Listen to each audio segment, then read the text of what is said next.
Donc voilà les gars, on va passer à analyse du chapitre donc 1120 de One Piece. On a quand même pas mal d'informations. C'est vrai que là, on a eu un chapitre colossal. Au niveau de l'analyse, on va parler directement du fait qu'en fait, pour moi, il y a deux choses. C'est-à-dire que premièrement, on va avoir début du chapitre qui va être un flashback et qui va justement parler des voix du passé, qui vont parler de pas mal de choses.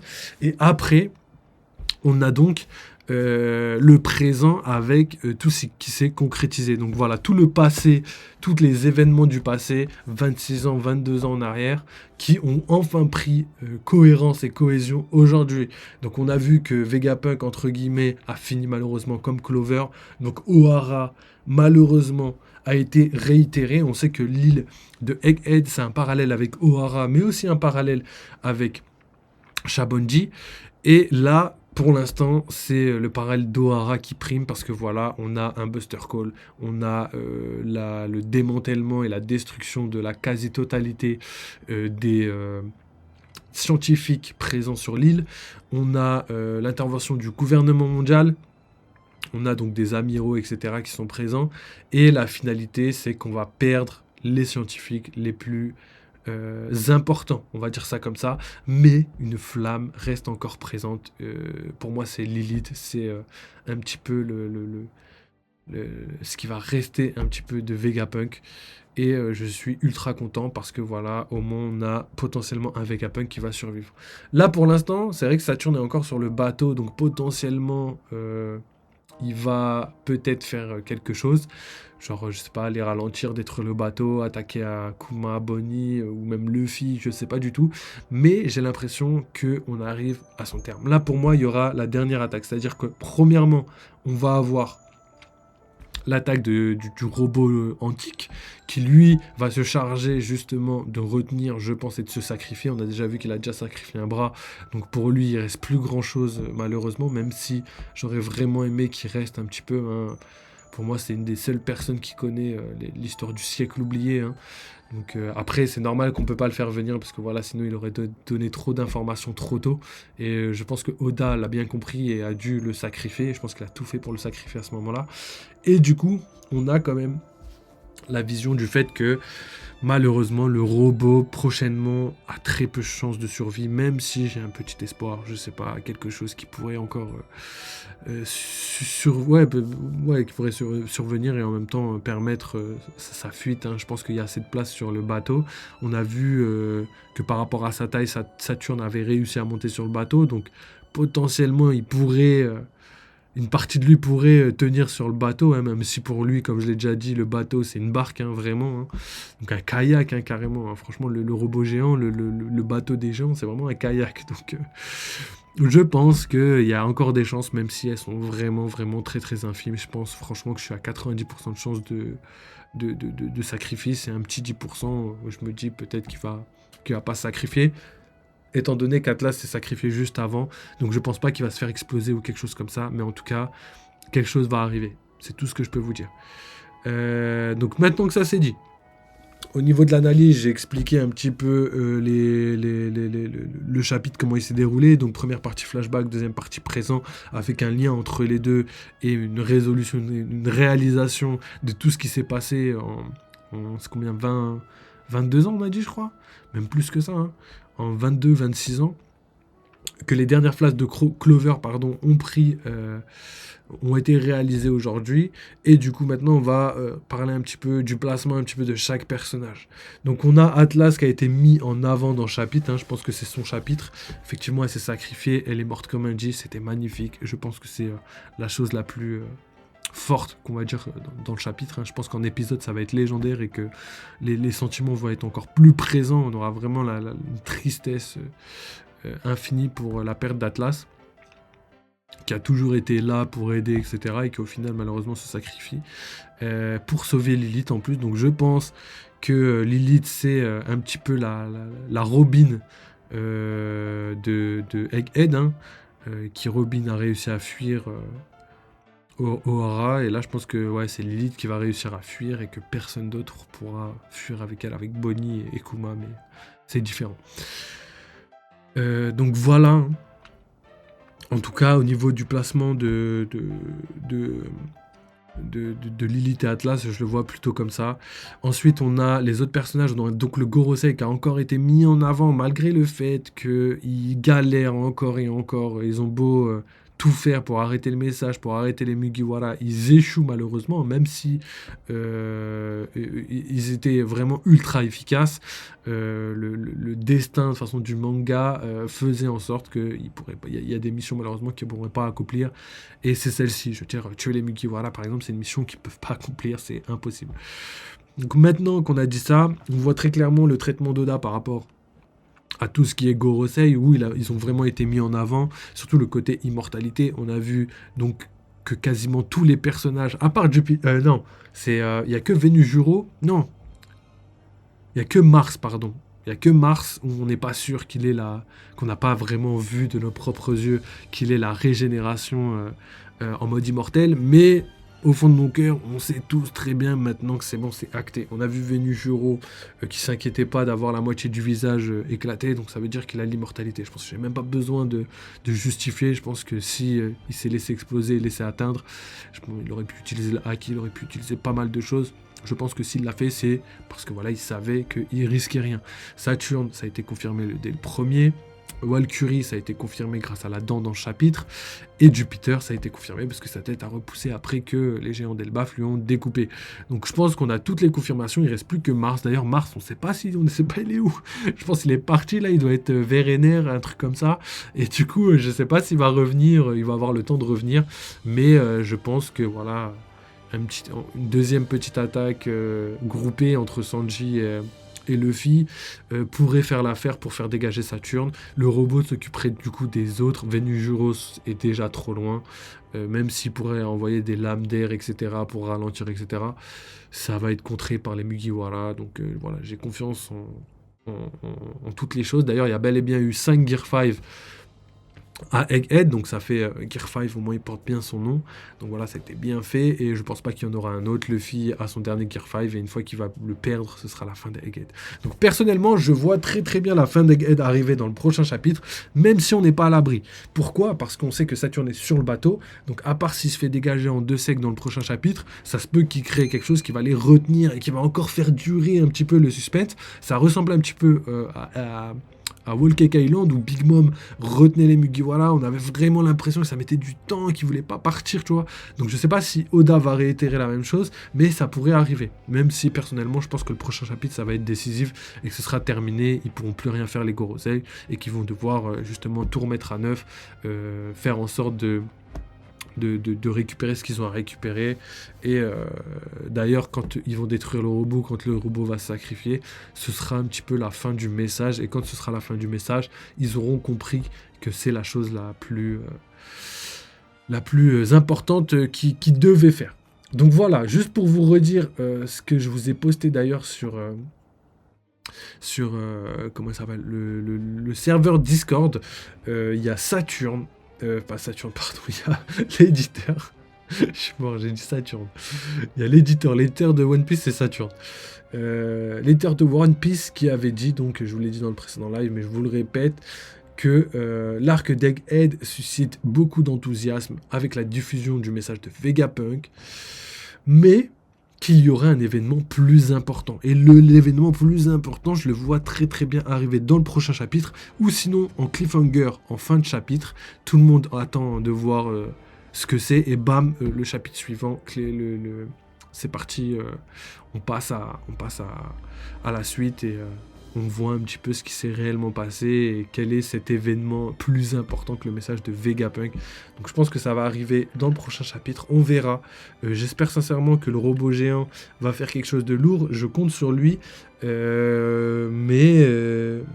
en fait on n'en sait rien, on n'en sait rien. Étant donné qu'il lui reste un bras, peut-être que l'attaque qu'il voulait faire avec le bras gauche va peut-être être l'attaque qu'il doit faire, qu'il devrait faire. Ou peut-être que c'est quelque chose tout autre. On a parlé tout à l'heure de la machine qu'il a dans le dos, qu'on comprend pas. C'est qu'on dirait un moulinet, et en même temps on dirait un canon.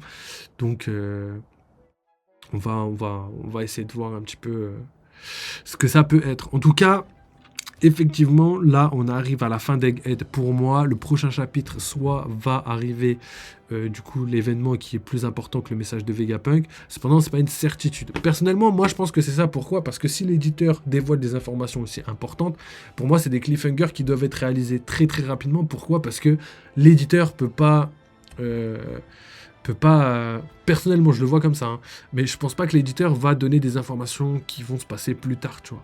Par exemple, s'il dit oui, on a été impressionné par les gens ont été impressionnés par Egghead, mais Elbaf ça va être pire, tu vois, jamais il ferait ça parce que voilà, ça va gâcher un petit peu le suspense, etc.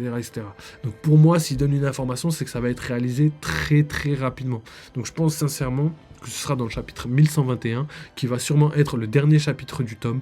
On a parlé justement de la construction du tome de One Piece, et on a énormément de chapitres où justement c'est la même construction. C'est-à-dire qu'on a le message de Vegapunk qui est en train de se passer, les événements d'Egghead qui se passent eux aussi, et en même temps la réaction du monde par rapport au message de Vegapunk. C'est vraiment quelque chose qui a été mis en place depuis quelques chapitres, et là, je pense qu'on arrive à la fin, à la toute fin, et on aura du coup, je pense aussi, les plus grosses réactions, les plus importantes qui vont arriver dans le prochain chapitre, et que ça va se terminer comme ça. Donc on aura pour moi dans le prochain chapitre les événements d'Egghead, le gros incident d'Egghead, et en même temps les réactions du monde par rapport à la fin du message de Vegapunk, mais aussi à l'accomplissement dans le sens où le Gorosei vont mettre un terme total au message, ou sinon ils vont pas réussir à mettre un terme au message, mais qui va se terminer. Je le vois comme ça, je pense qu'on a eu énormément d'informations. D'ailleurs, dans le chapitre, on n'a eu pas beaucoup d'informations, on a même eu deuxième fois l'apparition de Roger dans le message, hein. C'est comme si on avait eu deux fois la même information. Donc je pense que Oda arrive à la fin de son message et qu'il a justement parlé de ça pour susciter un petit peu d'intérêt, et que dans le prochain chapitre, on aura la dernière révélation qui va sûrement être en adéquation avec le fait qu'on va parler de Goldie Roger. Sinon, je pense pas qu'il aurait fait revenir comme ça l'information de Goldie Roger, tu vois. Ou sinon, il l'aurait pas dit avant et il aurait gardé cette information pour maintenant. Le fait qu'on en parle deux fois, je pense que ça va avoir un lien avec sûrement les dits, avec sûrement ce qui va se passer. Donc il y aura une grosse révélation au niveau du message, un gros incident avec potentiellement le robot, et en même temps, il va y avoir la réaction du monde par rapport à tout ça, potentiellement même une retransmission en direct. Et ce que je vous disais hier pourrait se réaliser dans le sens où si Vegapunk a décidé de faire en sorte d'installer des messages vidéo dans toutes les villes, c'est pour montrer quelque chose. Pour moi, c'est le plus important. Si tu vois pas quelque chose arriver alors que le but c'était de laisser 10 minutes aux gens pour qu'ils puissent tous mettre en place leur vidéo escargophone, à quoi ça sert si au final il n'y a rien à voir à part Vegapunk qui parle, tu vois. Pour moi, le plus important, c'était le message audio, en tout cas pour l'instant. Mais à la fin, je pense sincèrement que le message vidéo, c'est ce qui va être potentiellement l'élément déclencheur de l'incident de Egghead, et qui aura un parallèle avec tout ce qui s'est passé. Donc voilà. En tout cas, pour résumer, c'est tout simple. La fin d'Egghead, je le vois bien au prochain chapitre, mais c'est pas impossible que ça dure un peu plus longtemps, étant donné tout ce que je vous ai dit. Je pense que ça fait beaucoup d'informations pour un seul chapitre, mais c'est pas impossible. Je vois bien un long chapitre comme celui-ci avec toutes les informations, fin de tome, on termine Egghead là, et prochain chapitre, on est sur la mer, on part. Même, je vois bien le 1122, où on serait carrément, je sais pas, Barbe Noire ce qu'il fait, les événements un petit peu du monde après, je sais pas, une semaine, tu vois, parce que voilà, après, normalement, le trajet va durer un jour, il va pas durer longtemps, parce que les géants ont mis un jour pour venir à Egghead. Donc normalement le côté mer va pas durer longtemps. Par contre, ça se peut que par exemple se soit marqué le lendemain, et que le lendemain on voit réaction de la marine par rapport au message de Vegapunk, réaction des révolutionnaires par rapport aux alliés et tout, et les personnes qui veulent venir dans le truc parce que voilà, ils ont entendu parler de ça, les personnes qui commencent à avoir peur, qui déménagent parce que ils sont trop proches de la mer, et si le niveau de la mer augmente, ils ont peur de mourir, etc.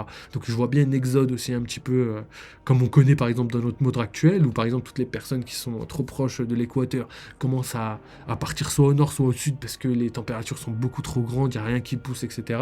Donc je vois bien des déplacements de masse, hein, et j'espère que tout ça va faire en sorte de chambouler un petit peu le monde. Je pense que c'est le début d'un grand changement. En tout cas, c'est ce que je vois.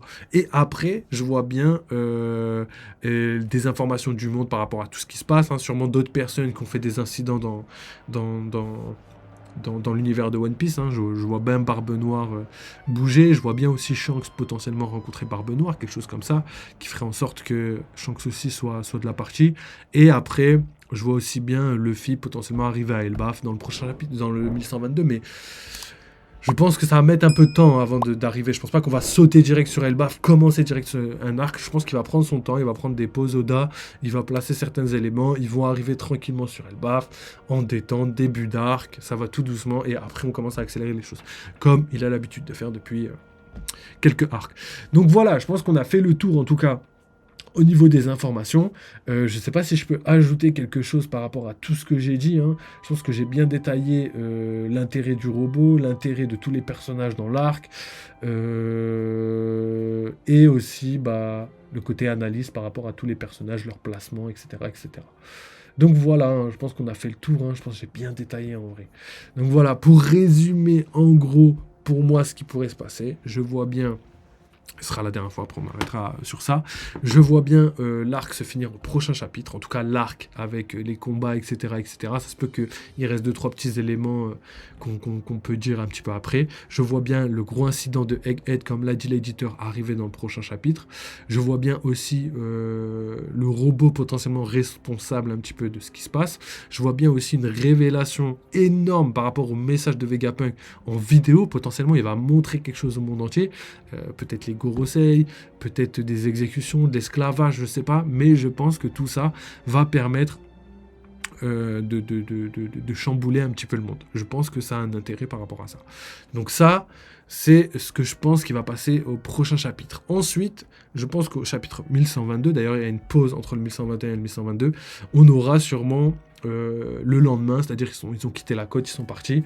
Donc je disais, on aura sûrement au chapitre 1122 un événement par rapport au lendemain, c'est-à-dire que on verra les réactions du monde par rapport à ça, comme je vous ai dit, potentiellement des exodes, des personnes qui changent de pays, qui s'éloignent de la mer, des déplacements et tout, à cause de l'inquiétude qui a été mise par Vegapunk, hein. Donc on va voir, je pense, tout ça prendre forme, surtout des alliances qui vont commencer à se former, surtout entre le Gorosei et les Gorosei ont déjà leur alliance, je pense pas que ça va trop bouger, ils vont plutôt perdre des gens plus qu'en gagner. Par contre, au niveau des... peut-être qu'ils vont en gagner dans le sens où peut-être ils vont mettre des alliances avec Barbe Noire qui je pense, a un petit peu la même vision des choses que le Gorosei. Et de l'autre côté, on a... les gens qui pourraient rejoindre Dragon, les révolutionnaires, parce que voilà, je pense qu'ils commencent à comprendre que le gouvernement mondial vont potentiellement être des personnes qui font pas suffisamment le taf. En tout cas, c'est ce que je pense. Après, on a quoi ? On a potentiellement une scission qui pourrait se faire dans la marine. Donc, les marines qui commencent à dire non, mais c'est impossible. Si ce que je dis par rapport au message de Vegapunk se réalise, le fait qu'il dévoile des atrocités commises par le gouvernement mondial, peut-être qu'il y a certaines personnes qui pourraient pas fermer les yeux sur ça, qui quitteraient un petit peu les rangs un petit peu des marines pour rejoindre potentiellement les révolutionnaires ou les pirates, hein, comme l'a fait Aokiji. Je pense qu'il pourrait y avoir une scission, peut-être la démission de Ishio, hein, donc de Fujitora, hein, ce qui est possible en vrai, compte tenu de la manière dont il exprime sa justice. Donc à voir par rapport à tout ça ce qui pourrait se passer, mais c'est des choses qui pourraient arriver. Là, on va entamer donc les derniers arcs de One Piece. Pour moi, il en reste 2-3. Hein. Pour moi, il y a un gros arc, c'est celui d'Elbaf. Ensuite, il y a un tout petit arc, ça va être celui de Raftel, la fin de One Piece. Pas la fin de One Piece, mais la découverte du siècle oublié, de tout ce qui s'est passé, l'histoire de Joy Boy et tout. Pour moi, ça va être un petit arc où va y avoir beaucoup moins de chapitres qu'un gros arc hyper construit, tu vois, parce que Raftel, je pense que voilà, dernier Poneglyph, etc. Discussion, je pense que ça va durer peut-être 1 an, 2 ans, alors que je vois bien 3-4 ans pour Elbaf, même si je pense qu'il pourrait faire la même durée que Egghead. Mais Egghead, c'était plutôt rapide, alors que Elbaf, pour moi, il y a de la construction, il y a des personnages qui vont intervenir, il y a sûrement le bien et le mal, vous voyez ce que je veux dire, peut-être un Ragnarok comme on avait théorisé. Donc beaucoup de choses qui pourraient se passer. À voir, je pense qu'il sera un peu plus long que celui d'Egghead, qui ressemblera plus à quelque chose comme Wano ou comme... ouais, Skypea, quelque chose comme ça, je vois bien, avec la découverte, mais en même temps des révélations. Et après, les 2 derniers arcs, ça va être donc la découverte de Raftel. Potentiellement, on découvre ce qu'est une partie du One Piece, mais on ne sait pas trop c'est quoi. Et qu'après, on a donc la guerre finale de One Piece, et à la fin, on a le One Piece qui est en fait à l'endroit où était les Tenryubito potentiellement, hein, l'intersection des 5 océans, All Blue, tout ça, vous comprenez un petit peu où je veux en venir. Donc à voir comment ça va se passer, mais j'ai l'impression que c'est quelque chose qui est pas du tout impossible. En tout cas, voilà pour ça. Je pense qu'on a fait le tour de toutes les informations. Je vous ai dit tout ce que j'avais à dire par rapport au chapitre. Il y avait énormément de choses à dire et c'est pas terminé, les gars. Ce n'est pas terminé. Déjà la semaine prochaine, on arrive pour la suite des lives, donc je pense qu'on aura pas mal de choses à dire et en même temps, on aura aussi sûrement des grosses révélations par rapport à la fin de Egghead qui devrait se terminer incessamment sous peu. Donc voilà les gars, je vous remercie encore toutes les personnes qui contribuent au développement de la chaîne, ça fait plaisir les gars, n'hésitez pas à follow, à liker comme d'habitude, hein, ça aide de ouf la chaîne. Sinon, il y a le petit Twitter, le petit Discord. Donc Twitter, je vous poste plein d'informations par rapport à ce qui sort, par rapport aux théories, par rapport à l'actu One Piece et tout. Donc n'hésitez pas à y aller. Sinon, il y a le Discord. Sur le Discord, vous avez vraiment tous les gars. Je vous ai mis récemment des mini-aventures. Je vous ai mis aussi des informations sur les Gorosei, sur l'équipage de Roger. Je vous ai mis aussi toute la map monde du monde de One Piece avec la manière dont elle est placée et tout pour bien comprendre comment est et comment marche le monde de One Piece. Avec les océans, nord, sud, est, ouest, avec Grand Line, etc., comment ils traversent l'un et l'autre, tu vois, en mode croisé. Et donc c'est une croix gigantesque sur toute la planète. Et aussi, on a des esquisses d'Oda, donc des informations que Oda a dessinées lui-même, des informations sur les îles qui peuplent le monde de One Piece. Vous avez plein de trucs, les gars, donc n'hésitez pas à aller checker, aller liker, donner de la force, discuter. Hein. Il y a plein de gens sur la commu qui partagent leurs théories et tout, donc n'hésitez pas. Sinon, vous avez un petit lien gaming où vous pouvez discuter avec d'autres personnes ou même demander à des gens s'ils veulent jouer. Hein. Vous pouvez même aller regarder tous les jeux auxquels on joue en ce moment. Je vous mets à chaque fois les jeux qui sont d'actualité. D'ailleurs, demain, live jeux vidéo et samedi, live horreur. Donc là, ça va être stylé, les gars, j'ai trop hâte. Surtout qu'on arrive à la fin des jeux, là, ça va être pas mal. Et sinon, dimanche, live discussion, et il y aura pas mal de trucs. Donc à part ça, pour la team YouTube, il y a 2 grosses vidéos qui sont en préparation. Il y a la vidéo théorie sur Luffy dans l'espace, avec plein d'informations, des petites images, une petite ambiance, musique, tout ça, vous allez kiffer. Et sinon, il y a le gros live Pimento qui est en préparation depuis très longtemps, et qui devrait pas tarder à sortir, les gars, sûrement le mois prochain. Donc ce mois-ci, grosse vidéo One Piece, et le mois prochain, grosse vidéo Pimento. Je pense que vous allez kiffer, j'ai trop hâte. Parce que voilà, il y a vraiment beaucoup de taf derrière ça. Donc voilà les gars, je pense qu'on a fait le taf, je pense qu'on a fait le tour de ce qu'on voulait, de ce que je voulais de tout ce que je voulais vous dire et de toutes les théories qui sont dans ma tête là actuellement. Et sinon, juste pour le Discord, les gars, j'ai oublié de vous dire, mais il y a le petit lien théorie pour tous les gars là dans les commentaires qui kiffent les théories, qui ont déjà fait des théories ou même qui veulent partager une théorie qu'ils ont depuis quelques temps dans leur tête. N'hésitez pas les gars, parce qu'il y a des pépites parmi vous, on en a déjà vu plusieurs. Vous venez sur le Discord, vous allez dans le lien théorie, il y a théorie des membres, donc ça c'est si vous voulez raconter votre théorie, ou si jamais vous connaissez une théorie, vous voulez que je réagisse avec ma propre vision de voir le manga, et ben n'hésitez pas, vous me mettez les liens et tout, et peut-être que je ferai une réact à la théorie. J'en fais une fois, souvent quand il y a une pause dans One Piece là, entre les chapitres, je fais des réacts et tout. Donc voilà les gars, merci en tout cas pour tout ce que vous faites, et puis voilà les gars, j'ai rien d'autre à ajouter les gars. Donc voilà.